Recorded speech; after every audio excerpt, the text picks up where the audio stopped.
This is a real day in the life with DJI's newest tiny 4K camera. This is the brand new DJI Osmo Nano, and this is genuinely one of the most fun and interesting cameras that I've tried out in a really long time. And I think it's aimed at two different types of people. The first of those people being people who want to learn and start vlogging but might be a little bit shy. This is the perfect form factor, it being a tiny 4K camera. And the secondary market, I think, is actually also for professionals who want a tiny 4K camera and want to be able to put it in really creative spaces where they can't put their full mirrorless or professional camera. This camera does offer 10-bit D-Log-M, and the image quality coming out of it is absolutely insane. In fact, every single video clip that you're gonna see in this vlog is filmed on the DJI Osmo Nano. Obviously, other than the videos taken of the camera itself, for which I used my Canon R5C. But honestly, if you've made it to this point of the video, all those shots are already gone and you're not going to see them again until I show you the battery life of the camera at the very end of the video, at the end of my day. So every single video clip moving forward is filmed on the DJI Osmo Nano. Now, what I absolutely love about this camera is the super unique POV that you can get using it with the various mounts that come with it. So the clip that you're seeing right now, I actually have a head strap mount that you saw earlier in this video where I have the camera attached to. So it lets me use both of my hands to do whatever I'm doing at the time and be able to capture it. So for me, this is the most unobtrusive way to vlog my day and get really good video quality. Like I mentioned earlier, this camera has 10-bit D-Log-M, which I've never seen on a tiny 4K camera like this. Generally, the sacrifice has been video quality. If you want to get these super unique POV angles, you have to be okay with using a smaller sensor or 8-bit footage,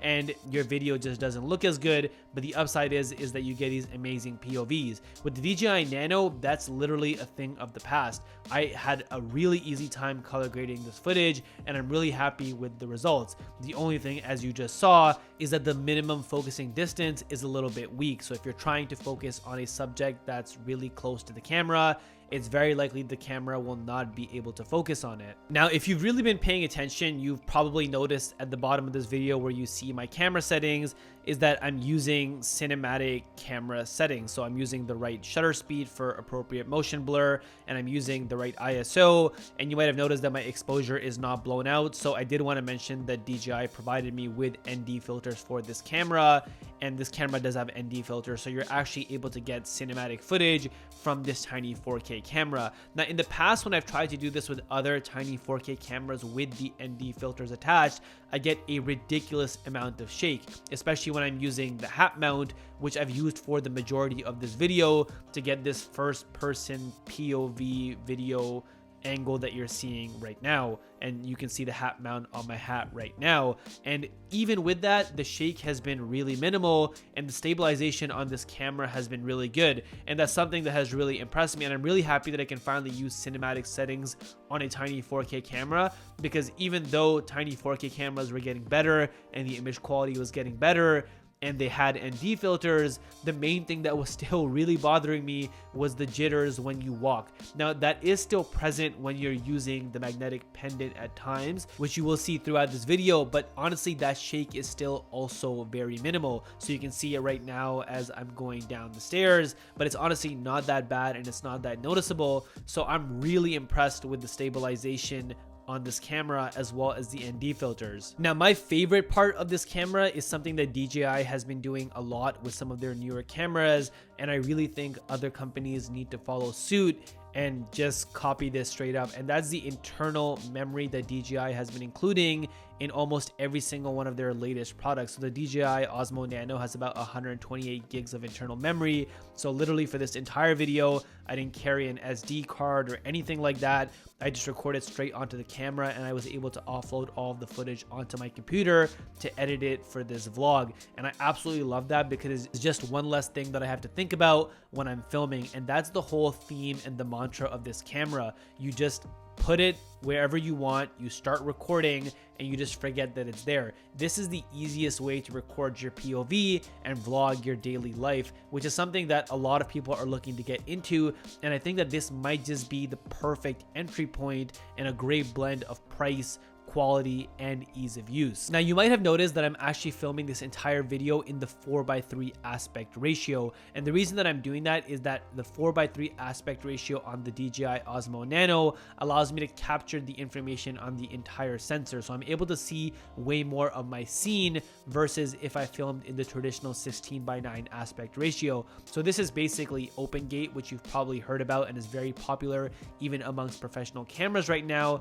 and not even the top tier cinema cameras like the Sony FX3 have this feature built in yet, but the DJI Osmo Nano does. And this larger aspect ratio is great because you can use your videos for multiple purposes. You can either film this for vertical and reframe it later, or you can film it for horizontal like you're seeing right now and just keep it framed the way it is. It's absolutely great because you can use your footage for any single format, and again, you can just record and you think about it later, which again is the whole philosophy of this camera, as I've been talking about throughout this entire video.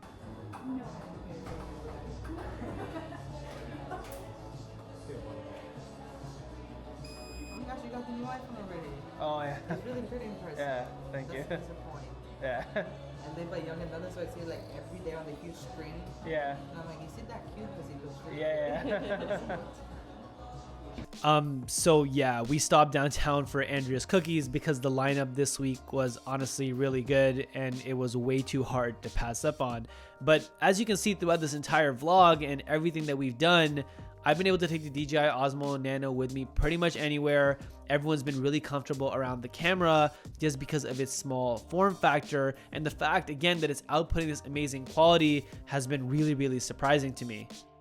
And here we had a wasp land on our windshield, and this is a really good example of how the minimum focusing distance is not that great. No matter what I did, I was not able to get this wasp in focus. Now throughout this vlog, you've already seen me do a bunch of different activities with the DJI Osmo Nano. I played basketball in the morning, we drove around a bunch, I did a bunch of two-handed activities, we went for breakfast, and we did some shopping. And throughout the entire experience, I've really enjoyed using this camera. And that's something I can't stress enough. A lot of the times that I do these product reviews, not every single piece of tech ends up making it into my camera bag as a permanent staple, but I can confidently say that the DJI Osmo Nano is definitely going to make it into my camera bag, and I'm going to be taking it with me on almost every single trip that I go on moving forward, because it's just so easy to vlog with and way easier than using my professional large mirrorless camera. Now, when I want the larger quality, I obviously will be using my Canon R5C or hopefully the Canon EOS C50, which I'm expecting next month or in November. So actually 2 months from now. But other than that, the DJI Osmo Nano really gets the job done in any kind of run and gun casual situation. Now, as our day comes to an end and this video is starting to close off, the last thing I want to talk about is battery life.